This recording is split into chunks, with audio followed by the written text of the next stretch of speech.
right. Good afternoon. This is Richard Hsu, host of Hsu Untied. This afternoon, I'm really thrilled and honored to have with me as my guest Anousheh Ansari, who's the CEO of XPRIZE. Anousheh, welcome to the program. Great to be here with you. Now, Anousheh, you have such an amazing biography. I looked at it before this interview. I doubt we'll get to everything, but let me just start by asking you how you got involved with XPRIZE in the first place. Well, it goes back to 20 some odd years ago and meeting the founder. Sorry. It goes back 20 some odd years ago, meeting the founder, Peter Diamandis. So Peter shares a passion with me, and that is a passion for space and opening up space frontiers to humanity. And he had been inspired by a book he read about Charles Lindbergh and how he flew from New York to Paris to win a competition. And that flight is what really changed the landscape for aviation and created the entire aviation industry. So he imagined doing the same thing for space by creating a competition. What he didn't realize was there weren't that many people out there who, at that time in the late 1980s, to be interested in actually sponsoring such prize. And that's why we, he had come up with the concept and launched the organization, but he couldn't have a sponsor. He had read about me and my entrepreneurial endeavor, and also the fact that I had a passion for space and I wanted to actually fly to space myself, and decided to come and see me and tell me about the prize. And to me, it was the right time. I had just sold my company and I was looking for a way to get back into a passion I had since childhood. And when Peter told me the concept of a prize and how it can really invigorate the whole industry, and that it will make commercial space possible, reduce the cost of access space, and all that would minimize risk, because we were basically asking the world to go build a spaceship to go to edge of space twice within 2 weeks, and only after they build a spaceship and demonstrate that twice, they would win the money. So to me, as an entrepreneur, it made perfect sense. So tell me what you've done since you've taken over as CEO, kind of what are the prizes that you've done, and I think you've expanded into a whole lot of different things. Yes. So we're just celebrating our 30th anniversary this year. So we've been around 30 years. The first 10 years was the first prize, and it was extremely successful and proved the model well enough that we decided to expand into other areas. And now we're active in 7 areas. And in each one, we look at what are some of the biggest problems facing humanity and how a competition that really can accelerate solutions and create a whole new cohort of innovators and entrepreneurs to solve these problems. And right now, one of the most active ones for us is climate and energy, where we have $100 million carbon extraction competition to scale up carbon extraction to gigaton level, which is what we need by 2050. And we can extract carbon from the atmosphere or the oceans and have any approach you want. Another active area is biodiversity and conservation. We had just finished testing in Amazonia of our rainforest competition to preserve biodiversity in the rainforest. And we're also in the middle of a competition, there are 2.5 years left in it, to really advance technologies for detecting fires that can become wildfires and be able to put them out within 10 minutes. So we're excited about that competition. Health is another active area for us. We've done many competitions in health, and right now we have a $101 million health span competition to increase the healthy lifespan of human beings. As humans, we live much longer, but our healthy years have not increased by much. So this is to really increase the healthy life of humans in cognition, muscle, and immune system, and help us live better, more fulfilling lives. We're still active in space and exploration and in education, learning, and society. Food wastewater is another place where we have a very large, the largest prize in history, which is a Wow. $119 million water scarcity competition to advance desalination technologies to address the water scarcity issue that's on the rise around the globe due to climate change. And this is to really scale up technologies so the cost of producing potable water from seawater can be reduced to a point where it can become a viable solution for entire cities and all over the world at the lowest cost possible. So those are some of our active areas. Very Wow. excited to be working with an amazing team of sponsors and people at XPRIZE and innovators around the globe to solve all these problems Yeah, for together. sure. Well, tell me a little bit about, you said you always had a interest in space ever since you were a young girl. Tell me a little about that. Where did that come from and why?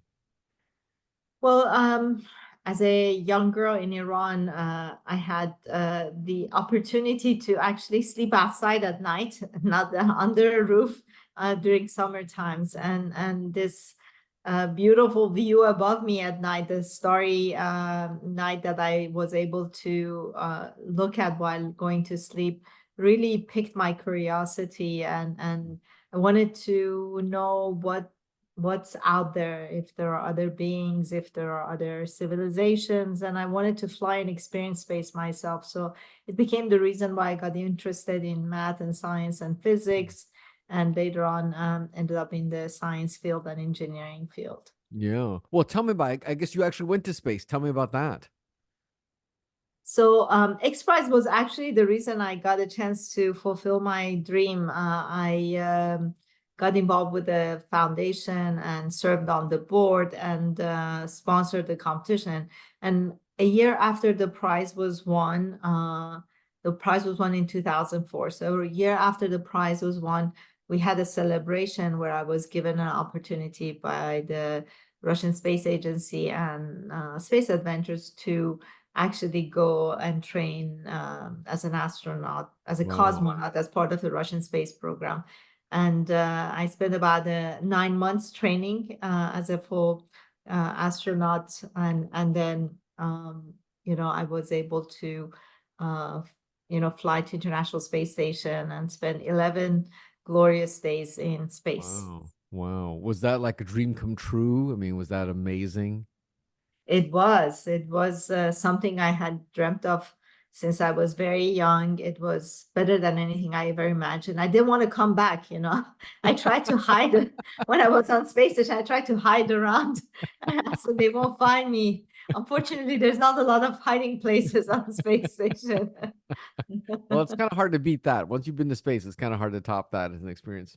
It is. It is. Well, how do It's you keep up? I mean, you mentioned seven amazing areas. Each one of those, could require a full-time job, and you could spend a full time on any one of those. How do you divide your time between all those areas and become and get expertise in such diverse set of areas? Yeah, we're very fortunate. We have an amazing team at XPRIZE. Each of these areas is organized into its own sort of business unit, if you would.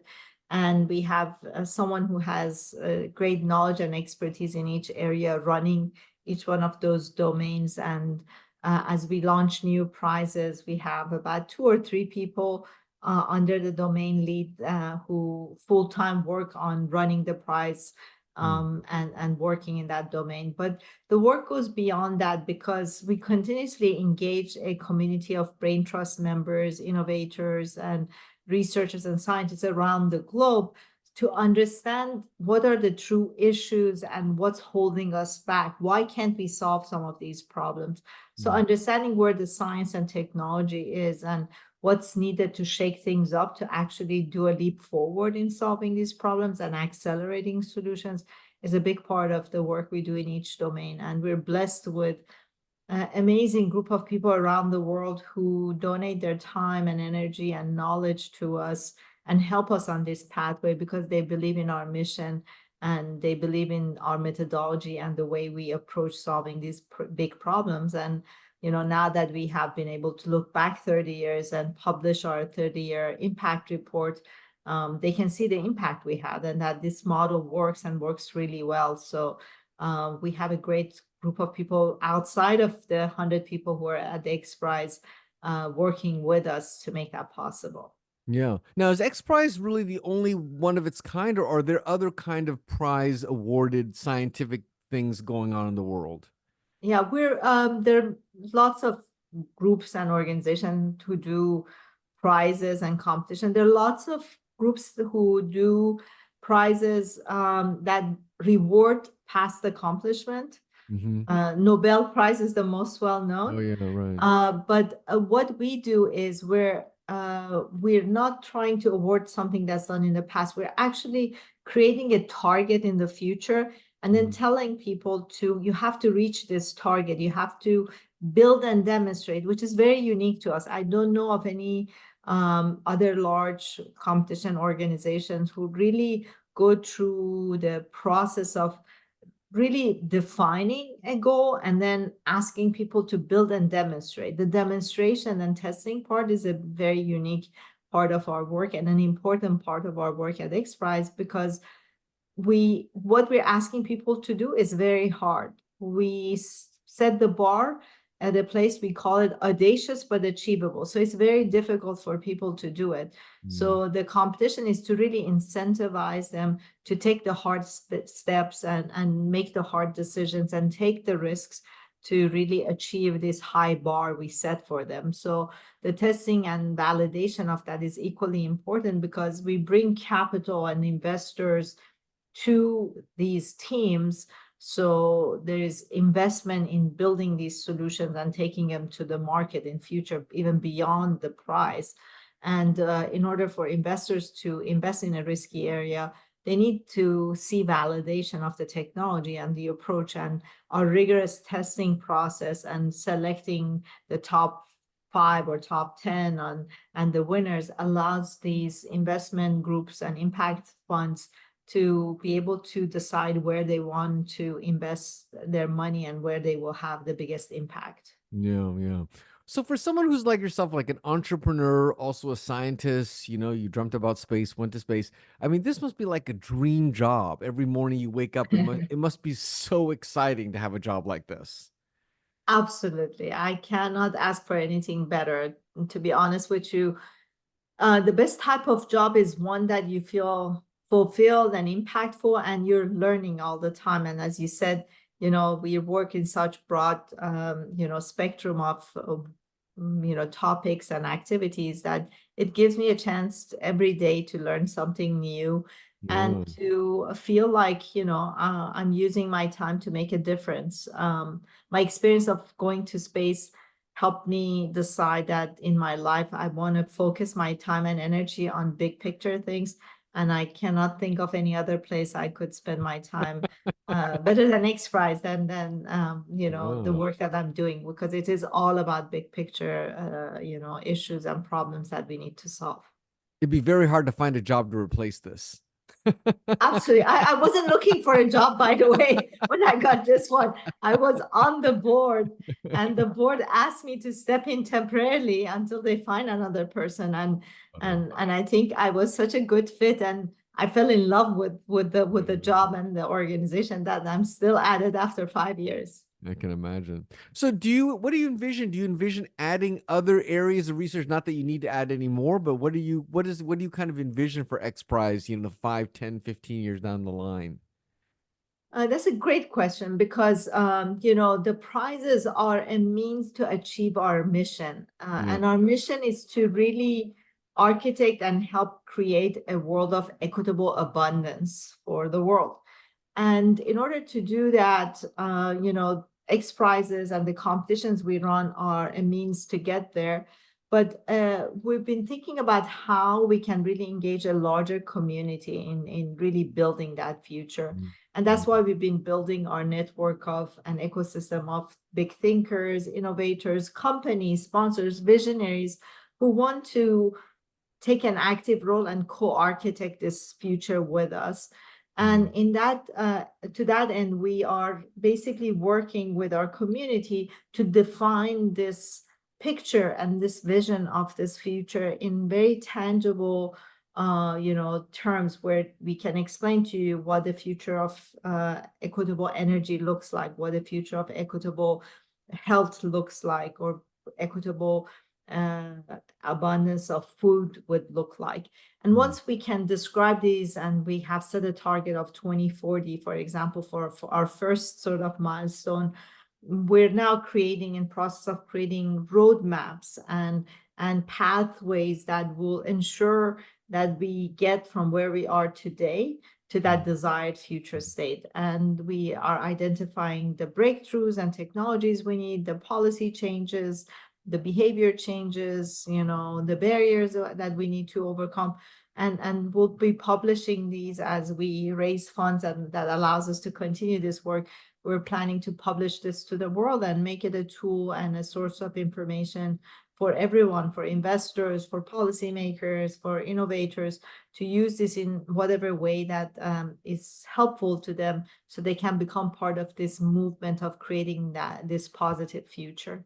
Yeah, that's so cool. Will you ever have another opportunity to go into space? I hope so. I'm trying to stay healthy and active, so I can qualify for another space flight. When I flew the International Space Station, wasn't even complete yet.